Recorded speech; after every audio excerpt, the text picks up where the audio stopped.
La pleine lune en énergie Verseau de ce mercredi 29 juillet 2026, c'est la phase de la libération d'énergie. Alors, je vais m'appuyer sur le grand contexte actuel, un peu qui apparaît vraiment catastrophique par rapport à tous les incendies dans l'actualité qu'on peut avoir. En tout cas, c'est ce qui est sur le devant de la scène. Et c'est ce sur quoi aussi je vais m'appuyer pour donner quelques clés, en tout cas un maximum de clés, par rapport à la situation actuelle.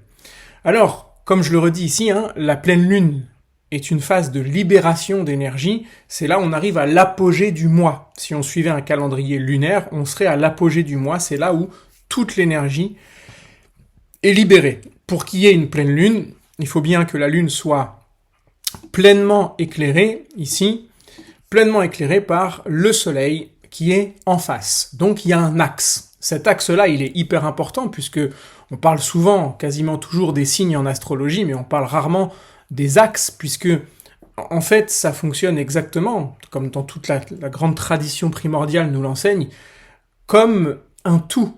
Et ce tout, on le retrouve dans le symbole du grand Tao, donc, qui est plus connu en Occident comme le symbole yin-yang.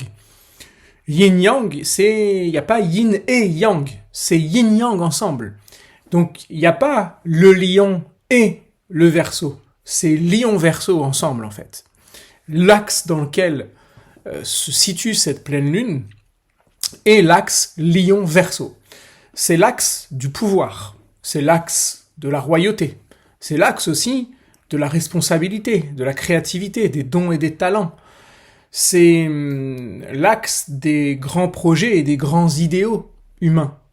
Et on voit ici que, par exemple, dans la grande sagesse des anciens, le grand gouvernant, puisque en astrologie, chaque signe a une planète qui lui correspond, on va dire qu'il y a une planète qui gouverne, un astre qui gouverne chaque signe. L'astre qui gouverne le signe du lion, c'est le soleil. Et où est-ce que se trouve le soleil au moment de cette pleine lune ? Eh bien, dans le signe du lion. Autrement dit, le soleil est dit chez lui, en domicile, c'est là où il est surpuissant. Dans le même temps, le signe du lion qui est gouverné par le soleil est donc la force de la lumière, de la conscience. Et retiens bien ce mot, puisque le lion et le soleil, donc du coup par analogie, sont en lien avec l'élément feu. L'élément feu, tu vois l'actualité, alors attention, parce que tous les ans, le soleil rentre dans l'énergie du lion. Mais tous les ans, oui, il y a des incendies, mais autant, qu'est-ce qui fait que là, il y a beaucoup d'incendies et que c'est quasiment inarrêtable. On va aller voir un peu dans cette carte de quoi il s'agit ici, mais prenons en conscience que justement le signe du lion est l'énergie de la conscience, le signe du feu est l'énergie de la conscience, la lumière de la vérité. Le jaillissement de la conscience. On va voir d'une façon littérale comment on peut lire ça astrologiquement, ce qui se passe en ce moment. On est plus dans la symbolique, on va dire. Mais moi, ce qui m'intéresse, c'est surtout d'aller y toucher la quête de sens, d'aller y toucher le sens profond, voire le sens spirituel qu'il y a derrière ces événements. Et surtout, plutôt que de le subir, comment est-ce qu'on pourrait en faire quelque chose de beau ? Prenons conscience que le signe qui est en face, dans lequel se place la Lune, le signe du Verseau, il est gouverné par deux planètes. La première, c'est Uranus, donc qui est une planète de révolution, de changement majeur, mais aussi Saturne. Et ça, c'est méconnu, mais traditionnellement, Saturne gouverne le signe du Verseau. Alors c'est un peu paradoxal parce que le signe du Verseau étant le signe de la liberté, de l'originalité, de ce qui va être hors cadre. Et Saturne, c'est pourtant la planète qui parle du cadre de la discipline, de la responsabilité et de la discipline, en fait, de tout ce qui va être la loi. On n'y déroge pas, quoi. Il n'y a pas vraiment de paradoxe là-dedans, puisque pour la sagesse des anciens, toute véritable liberté, Verseau, ne peut s'acquérir que par la responsabilité Saturne. Et donc là, on a un équilibre à trouver entre le pouvoir qui nous est conféré, Lion, et les responsabilités qu'il implique dans le signe du Verseau. Sinon, on va abandonner ce pouvoir. Et là, je pense notamment dans le signe du Verseau, qui est aussi le signe des nouvelles technologies. Alors moi, je fais pas partie d'une mouvance qui pense qu'il faut revenir en arrière et que, par exemple, l'intelligence artificielle, etc., c'est démoniaque et qu'il faut absolument revenir en arrière. Moi, je viens de la culture martiale et j'ai plutôt tendance à penser ou à appliquer le fait que quand une adversité arrive ou quand quelque chose de dangereux peut se présenter à nous, donc un adversaire, un ennemi, plutôt que d'aller contre, comment je vais utiliser son énergie pour le retourner dans le sens que moi je veux. Donc du coup, ça demande quoi ? De la conscience, parce que sinon, on se fait bouffer. Notons que pour cette pleine lune, elle a lieu donc le 29 juillet, un mercredi. C'est donc un mercredi, jour de Mercure. Tu auras peut-être réalisé que chaque jour de la semaine porte le nom d'une planète. Et donc Mercure, c'est le messager des dieux. C'est une pleine lune qui vient nous offrir un message. Où est-ce qu'est Mercure ? Mercure vient de finir, il y a à peu près 4-5 jours, sa grande phase de 3 semaines de rétrogradation. Or, Mercure est le maître du vent, le maître de l'air. On va en parler de ça, parce que chez lui, justement, le signe des Gémeaux, le signe de l'air, on se retrouve avec Mars et Uranus, qui sont, par exemple, les bourrasques de vent, etc. Et ça aide pas à ralentir les feux, l'excès de feu. Mercure, il est dans le signe du Cancer. Donc là, c'est un message en lien avec l'aspect de protection. Le signe du Cancer étant le signe de la protection de ce qui a besoin d'être protégé, d'être couvé. On parle de foyer quand on parle du signe du Cancer, mais on parle de foyer aussi quand on parle de feu. Un feu, il a un foyer. Là, c'est comme si on avait un foyer mobile. Pourquoi ? Parce que Mercure bouge. Bon, ça, c'est des lectures, on va dire, basiques. Mais le foyer, c'est aussi notre famille humaine. Donc on a un message offert par Mercure qui nous invite à transformer le cœur même du foyer central. Qu'est-ce qui anime le feu de notre famille humaine ? Qu'est-ce qui l'entretient ? Est-ce que c'est la destruction, la haine et la colère et la division ? Ou est-ce que, au contraire, c'est la conscience, l'amour et l'unité ? Je crois qu'on n'y est pas encore tout à fait. Si je fais l'addition de 29 juillet 2026, on se retrouve avec 28. 28, 2 plus 8, 10. Et on est donc avec la roue de fortune. Voilà, je vais plutôt le mettre comme ça. La roue de fortune, dans la carte du tarot de Marseille, qui est très en lien avec le monde de Saturne, le grand maître du karma. C'est la roue du karma. Attention, fortune, la roue de fortune, la fortune n'est pas quelqu'un de fortuné comme on l'emploie populairement parlant. C'est pas quelqu'un qui a de l'argent. La fortune, c'est en lien avec la destinée. La roue de la fortune, c'est la roue de la destinée. C'est donc en lien cette destinée, ou le destin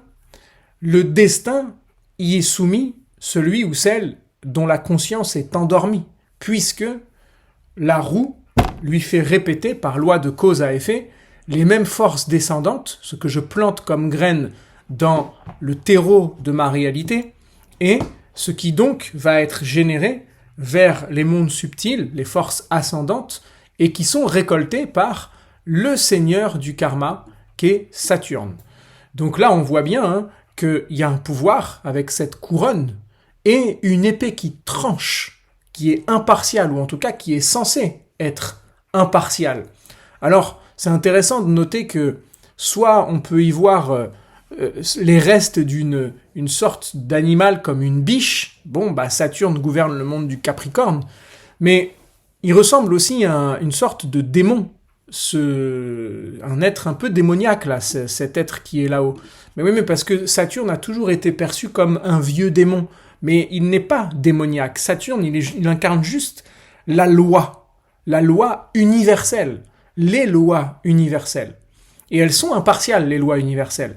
Les lois humaines ne sont pas des lois, elles sont des règles, puisque on peut les détourner, les contourner, on peut les appliquer ou pas.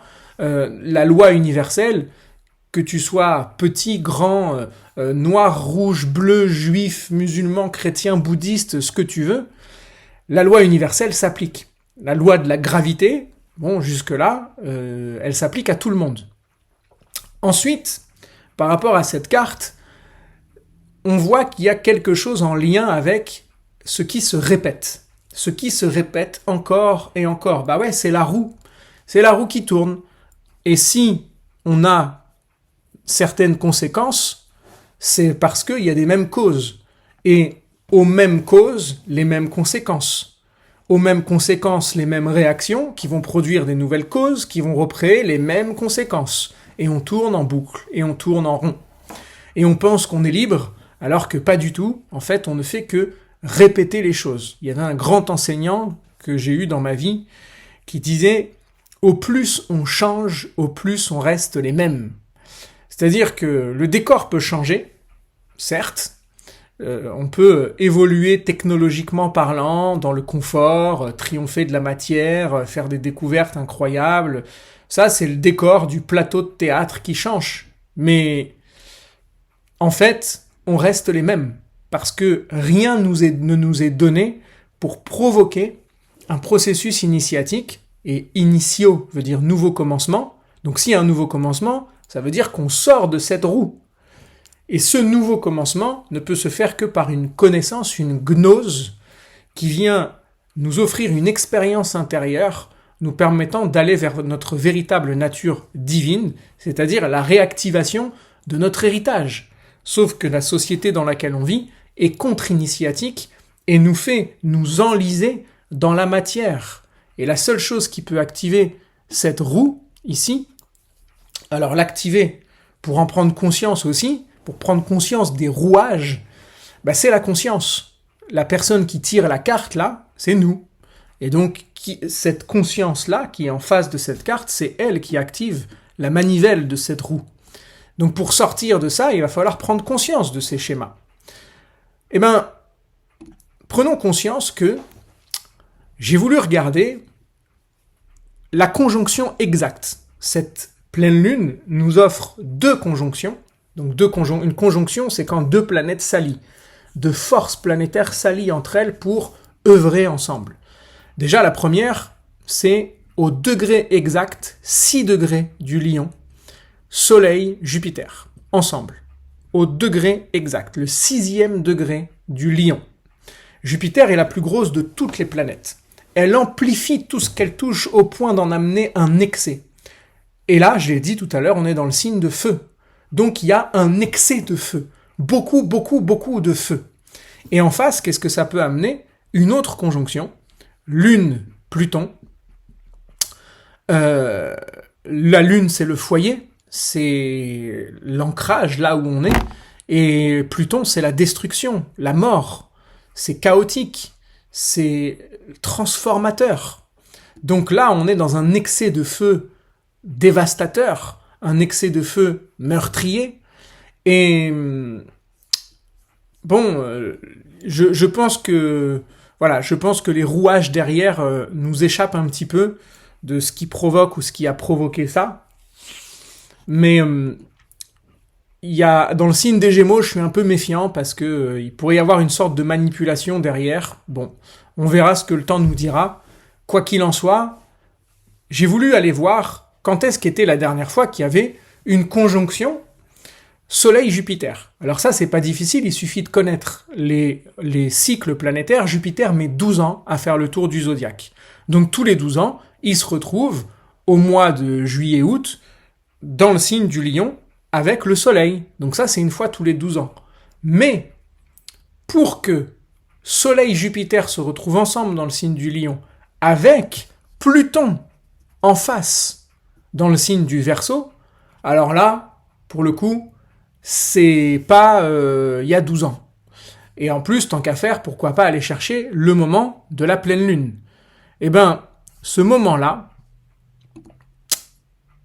était le 6 août 1789, un jeudi, 6 août 1789. Ça te dit peut-être quelque chose, le 6 août 1789, la Révolution française, avec Soleil-Jupiter, bon pas à 6 degrés du Lion, mais quand même en conjonction ensemble, très proches, dans le signe du Lion, et opposé en face à, pour le coup, 18 degrés, 18e degré du Verseau, une pleine lune, lune Pluton. C'était le 6 août 1789. Ce qui veut dire que, si je te montre en plus la carte actuelle, Vénus pour cette pleine lune est en Vierge, Mars est dans le signe des Gémeaux, et pour la pleine lune de 1789, on avait Vénus en Vierge, Mars dans le signe des Gémeaux. Donc il y a un écho vibratoire, il y a ce qu'on appelle un écho vibratoire. Alors à cette époque-là, j'ai voulu aller voir, oui, il y avait une affaire d'incendie qui avait été provoquée dans Paris pour entamer cette révolution. Donc on a un écho vibratoire en lien avec la symbolique de la révolution. Une révolution est bien en marche. En fait, je pense pas qu'il y a à se dire, ouais, mais quand est-ce qu'on va rentrer dans l'âge d'or, quand est-ce que les choses vont vraiment bouger. Elles sont en train de bouger. On est en train d'avoir les opportunités de créer cet âge d'or, mais qui doit passer par une phase de grande transformation. Mais le but, c'est pas de rester assis, à se dire, bon, bah, on va attendre que ça passe, comme ça, on va accéder à l'âge d'or derrière. On a une part active à mener. On a une responsabilité. Souviens-toi de ce que j'ai dit tout à l'heure par rapport au monde du Verseau. Acquérir la véritable liberté implique une responsabilité qui est interconnectée à notre véritable pouvoir. Donc cet excès de feu qu'on a, le feu en astrologie, bon, le feu c'est ce qui brûle, hein, pas de surprise jusqu'ici, le feu représente la lumière, représente la conscience, le soleil représente la lumière de la vérité, elle représente le chemin à suivre. Qui a dit « je suis le chemin, je suis la lumière de la vérité » ? C'est le Christ. Eh ben on arrive là à autre chose que j'ai voulu aller chercher, c'est le nakshatra, c'est-à-dire la demeure lunaire dans laquelle se trouve la lune au moment de cette pleine lune. Ce nakshatra, cette demeure lunaire, s'appelle Shravana. Shravana est connue pour être la demeure lunaire de l'écoute. Elle est représentée d'ailleurs par une oreille et 3 pas. Pourquoi 3 pas ? 3 pas, on l'entend dans trépasser. Quelqu'un qui meurt, on dit qu'il trépasse. Pourquoi il trépasse ? Parce qu'il fait 3 pas. Il se destitue de son corps physique, 1er pas. Il se destitue de son corps émotionnel, 2e pas. Et il se destitue de son corps mental, 3e pas. Mais ça, le processus initiatique l'offre aussi. Trépasser, faire les 3 pas, sont en lien avec le fait de dépasser le monde de l'incarnation physique, de désenliser la conscience de son endormissement au monde physique, le corps physique, le monde émotionnel et le monde mental. Ça n'est que derrière qu'on arrive potentiellement à l'état de samadhi, qui est l'état de conscience divine, c'est-à-dire la véritable nature de ce que nous sommes. Mais Shravana, l'écoute m'a fait penser à cette histoire-là. Donc, dans Jean 13, 18 à 26, Jean était couché sur le sein de Jésus, sur ce sein qui dans quelques heures serait transpercé par la lance du soldat. Jean entendait battre le cœur de Jésus, il était tout près de lui. Au niveau littéral, bon, pas besoin de faire un dessin, en tout cas, il est déjà là sous nos yeux, on a l'apôtre Jean, qui était le plus jeune, donc le plus innocent, on va dire, le plus jeune, qui écoute le cœur de Jésus. Il entend les battements du cœur de Jésus, du Christ. Mais allons dans le sens spirituel de ce que ça nous raconte. Jean est connu, d'ailleurs, il est représenté par l'aigle. L'aigle, en astrologie, auparavant, était représenté par le signe du scorpion. C'est lui l'aigle, avant qu'il chute dans la matière et qu'il devienne le signe du scorpion. Jean représente ce signe-là. Et le scorpion est connu pour être l'énergie, le signe de l'ésotérisme. Il est d'ailleurs gouverné entre autres par Pluton. le monde des secrets. Donc, si Jean représente ça, et qu'il entendait le cœur du Christ, ça veut dire que son oreille entendait l'enseignement secret. Il entendait ce qui était caché derrière le visible. Donc, cette phase-là dans laquelle nous sommes, et la demeure lunaire dans laquelle se trouve cette pleine lune, nous invite à nous mettre à l'écoute pour entendre l'enseignement secret, christique, divin, et qui a lieu dans le secret de notre être. C'est ça qui peut être libérateur. Soit on va subir et recréer de la haine, de la destruction, de la désolation. On peut se désoler pour ce qui se passe. Il y a de quoi. Entre la faune et la flore qui sont détruits, au moins, et puis aussi les dommages collatéraux d'humains, parce qu'il y a aussi des morts humains, et tout ça, il y a de quoi se désoler. Mais encore une fois, soit on se désole, et puis on réagit face à la situation, et rendez-vous à une prochaine situation, parce que de toute façon, ça ne nous fera pas changer. Je veux dire, si là, on continue on se désole, et c'est ok de se désoler, mais que derrière, on ne change rien, bah on va continuer à planter les mêmes graines, et on aura les mêmes effets. Sauf que ça s'amplifie tout ça. Ça s'amplifie, la conscience vient appuyer de plus en plus fort sur les boutons pour qu'on puisse se réveiller, ou pour qu'on ose enfin se réveiller. On peut voir aussi et se réjouir de tout ce qui se passe, de se dire « Waouh, il y a un élan de solidarité énorme, qui est peut-être moindre par rapport à ce que ça pourrait être. » Mais cette solidarité, elle est quand même énorme. Il y a quand même des personnes qui, dans le secret de leur être, n'ont peut-être jamais eu aucune compassion envers le règne naturel, le règne de la nature, le règne végétal ou animal ou autre, et qui là se retrouvent ébranlés, touchés par, via les réseaux sociaux, le monde du Verseau, avec toutes les images qui circulent, d'être touchés par le fait de voir ces animaux en détresse, de voir la nature dévastée, de voir peut-être même des endroits qui étaient absolument magnifiques de notre territoire français être totalement détruits. Et là où passe Pluton, dites-vous que plus rien ne sera jamais comme avant. Donc plus rien ne sera jamais comme avant à partir de là, même si on veut faire comme si tout allait continuer comme si de rien n'était. Donc on peut en faire une opportunité de se dire qu'est-ce qu'on peut faire ici pour faire du beau avec ce qui nous arrive. Le feu et la conscience. Alors, peut-être que les graines qui sont à planter là sont des graines d'éveil, encore plus d'amour, d'aller conquérir les cœurs. Je pense que la véritable conquête est celle des cœurs. C'est pas une conquête de pouvoir ou de politique au sens populaire du terme, mais une conquête des cœurs, le cœur de lion. Et conquérir les cœurs, c'est venir planter les graines de l'amour du vivant. L'amour du vivant. Qu'est-ce qu'on va faire de ça derrière ?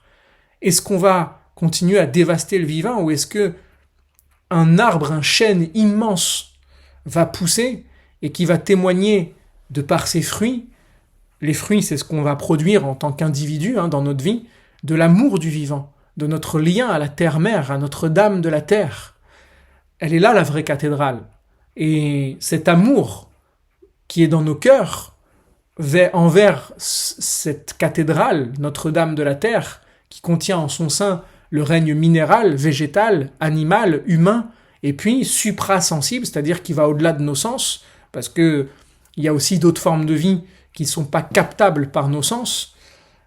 Comment est-ce qu'on témoigne de l'amour de ça ? Nous sommes censés être les gardiens. Nous sommes censés être les gardiens de ce jardin d'Éden en potentiel. Et on l'a oublié, ça. Et Saturne, d'ailleurs, il est un peu en difficulté, parce que Saturne, le signe le plus puissant dans lequel il puisse se trouver, c'est le signe de la Balance. Or, depuis le mois de février dernier, et jusqu'à la fin de l'année 2028, Saturne se retrouve ici dans le signe du Bélier. Il est donc dit en chute. Saturne, qui est le grand ralentisseur, c'est celui qui pourrait être en mesure de nous offrir les opportunités de ralentir les choses, par exemple le feu. Mais là, en chute, il y a une difficulté avec le monde saturnien. C'est à nous d'aller chercher ce qui est en chute, la responsabilité karmique, la loi de cause à effet. Qu'est-ce qu'on va faire à partir de ce que nous sommes en train de vivre ? Et je pense que l'appel chevaleresque, celles et ceux qui découvrent cette chaîne, apprendront vite à quel point la chevalerie templière, mais la chevalerie en général, me fascine et m'a toujours fasciné, et que je pense qu'elle est une réponse majeure à la situation actuelle de l'humanité. Qu'est-ce qu'être un chevalier ou une chevalière qu'on appelait les gardiens de la Terre Sainte? Qu'est-ce que cette Terre Sainte, véritablement? Et je ne pense pas qu'il s'agit d'un endroit géographique, mais qu'est-ce que ça implique face à des situations? Quel axe est-ce que je garde? Comment j'y réponds dans le concret de ma vie et dans mon quotidien?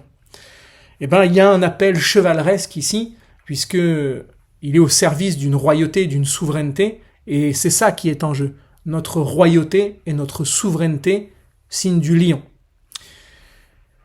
Pour celles et ceux qui veulent se former en astrologie, je rappelle qu'à chaque phase de pleine lune, donc c'est le moment, pendant 2 jours, j'ouvre les portes de la formation.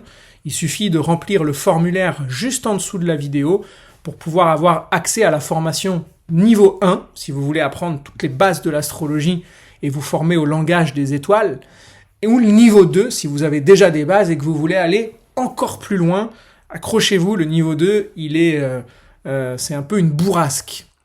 Et puis pour celles et ceux qui veulent une consultation astrologique, je me tiens à votre disposition. Il faut savoir qu'il y a à peu près 4 semaines d'attente actuellement. Profitez-en, parce qu'à la rentrée, en général, il y a beaucoup plus de demandes, et là on passe à 2 mois d'attente. Je vous souhaite une magnifique pleine lune, pleine de lumière dans nos cœurs et de conscience. Osons demander au divin de nous éclairer dans cette situation, de nous guider. Observons nos rêves, soyons prêts à observer justement les rouages de notre ego pour sortir des enjeux karmiques répétitifs par loi de cause à effet de nos vies. Va vers toi, diffuse ta lumière, et que la paix soit avec vous.